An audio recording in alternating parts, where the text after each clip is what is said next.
This mythical flower doesn't exist in nature because we made it out of an old toothbrush. So we got a call back in December 2024 from Mahesh Garat, one of the two directors at Hungry Films, who are long-time collaborators and clients of ours. And they had a very interesting project for Colgate from Ogilvy. What if your old toothbrush bloomed like a flower? Then it was time to change it. So they invented Indianis Dentris. My role to bring it to life through photographs and film. And what's wild is, we didn't create a single one of these fraying toothbrushes. Every specimen you see was found in someone's real bathroom. They'd just been sitting there, slowly growing unnoticed. We collected 10 of these genuine Indianis Dentris specimens from friends and family, and that's where our photography journey began. We treated it like a real scientific discovery almost. We did a bunch of tests before we got anywhere close to shooting, because I was a little concerned about whether we'd be able to pull off this so-called illusion.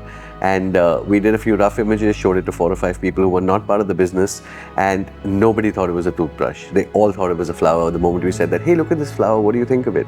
So then I was convinced that yes, we can do this, we can pull it off. So this was like part macro shoot, part art installation, part very complicated technical stuff. And we used a mix of our combined experience with product photography, people photography, filmmaking. So everything was rigged and set up in the studio. We built these little sets of the bathrooms and used a motion control robotic arm that we have to create this path where the camera starts off extremely close to the brush and is glorifying and romancing the bristles, the little micro droplets on the bristles. There's a bit of wind moving the droplets in the bristles, and then it slowly pulls back to reveal that, hey, this isn't a flower, this is a toothbrush lying on a counter in someone's bathroom, and then an actor walks in, picks it up, puts toothpaste on it, brushes their teeth and walks out.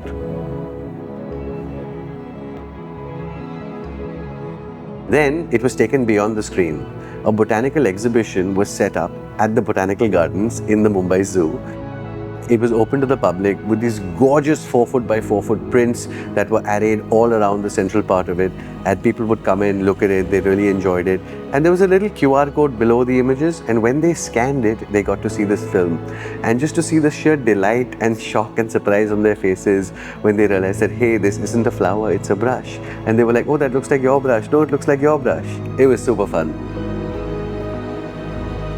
Technically, it was a bit challenging to pull off, as you don't really get lenses that will allow you to go that close and then that far. Even zoom lenses don't have that capability to go like 5, 7, 10 mm into an object and then pull out to reveal the whole thing. So using our motion control cinema robot, we basically did the whole shot twice. The first time with a 75 mm macro lens in order to be able to go that close and to magnify, glorify and capture the beautiful texture and details of the bristles. And then we did the same shot all over again with the 35 mm wide angle lens to be able to show off the whole set and the actor's performance and everything. Now, because it's completely motion controlled, each time we do the shot, it's pixel perfect. It looks exactly the same. However, the two lenses are different, right? One is tight as a telephoto and one is wide as a 35 mm. But because they're both looking at the same point and they're moving in the same path and nothing changes in the set, it's very easy to stitch between those two shots. So it's more of an edit versus using CGI, AI or VFX or something like that. So that's what we did. And for the still images, I used like microscope lenses, macro lenses, 3 or 4 different cameras, probe lenses, and it was quite fun because it allowed us to look at brushes from perspectives that were not very obvious and try and present them as flowers. I think the smartest part of this whole campaign was the exhibition that was held at the Botanical Gardens in the Mumbai Zoo.